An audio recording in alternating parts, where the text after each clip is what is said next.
Ofrezco la palabra al diputado Osvaldo Andrade. Diputado Andrade, tiene la palabra. Presidenta, muchas gracias. Esta es una iniciativa que yo quiero recordarle a los mocionantes y a la sala que intenta reparar una injusticia histórica. Y en consecuencia no es tan fácil llegar a plantear que la asimilemos con tanta facilidad al resto de las iglesias. La iglesia evangélica, mire, yo no tengo el don de la fe, así que no tengo ninguna pretensión de carácter religioso en esto, en absoluto. Así que no tengo motivaciones de ese punto de vista. Pero lo que no tengo ninguna duda es que aquí hay un conjunto de iglesias que han sido históricamente perseguidas y discriminadas. Y que hay que hacer gestos de justicia con ellos.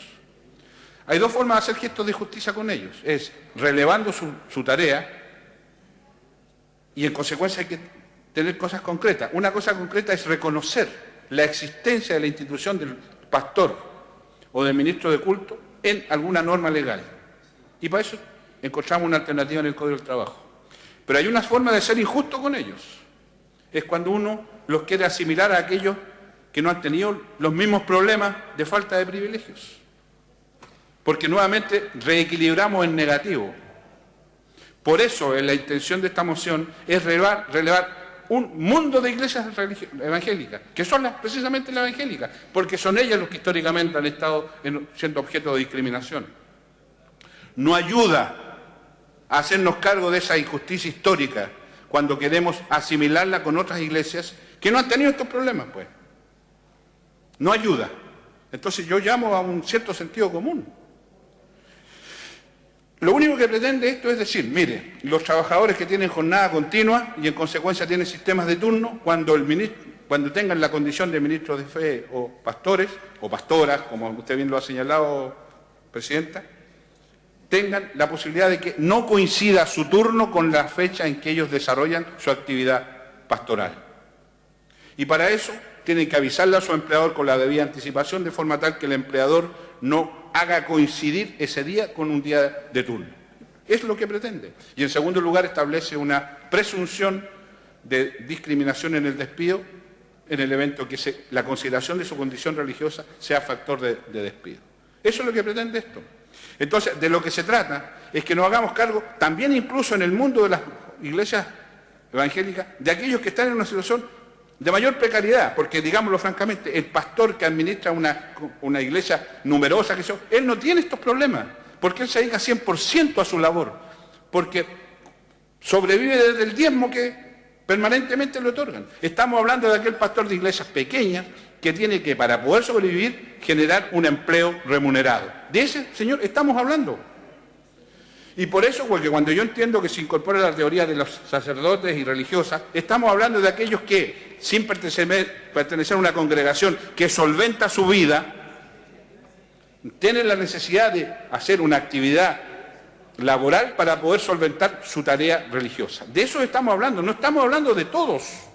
Porque cuando empezamos a hablar de todos, se pierde el sentido de la moción, que es hacerse cargo de un mundo que ha tenido discriminación e injusticia histórica.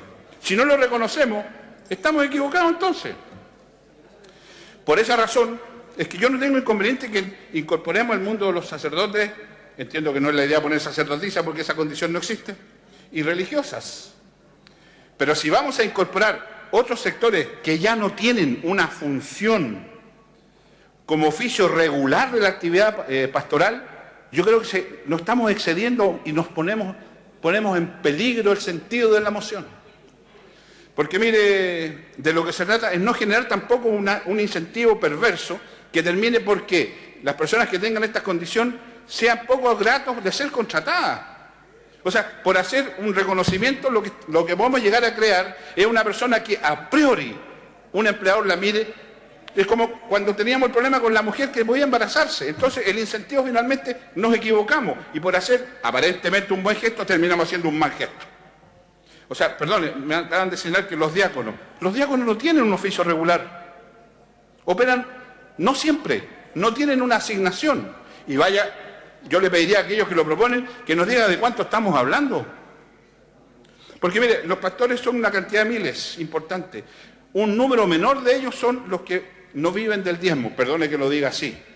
Y no todos tienen un empleo regular con jornada continua, o sea, se circunscribe.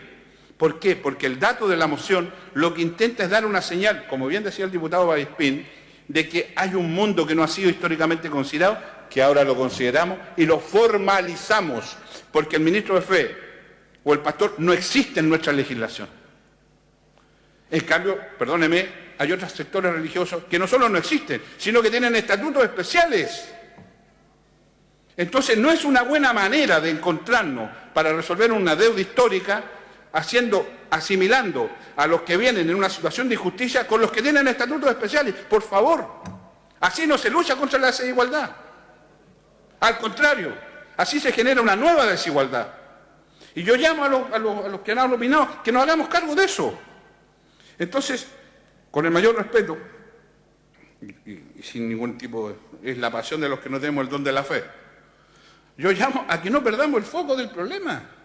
Yo entiendo que hay sacerdotes que por razones de que no pertenecen a una congregación se emplean y de eso viven. Hay viejos en la construcción, etcétera, y me merecen el mayor respeto y creo que tiene sentido incorporarlo. Hay religiosas que por la misma razón hacen clases, me parece bien, pero cuidado con los diáconos. Primero, ellos no ejercen un oficio regular. Y por eso quiero hacer el punto. Porque, ¿y qué decir si además vamos a incorporar? Porque bien se decía, los dirigentes vecinales, bueno, ¿y por qué los dirigentes políticos no? ¿O acaso junto con lo que hace el presidente de la Junta de Vecinos, el presidente de la seccional del Partido Socialista de la comuna de X, no tendría el mismo derecho?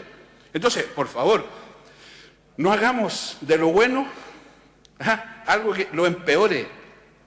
Porque, claro, todos tienen legitimidad, presidente.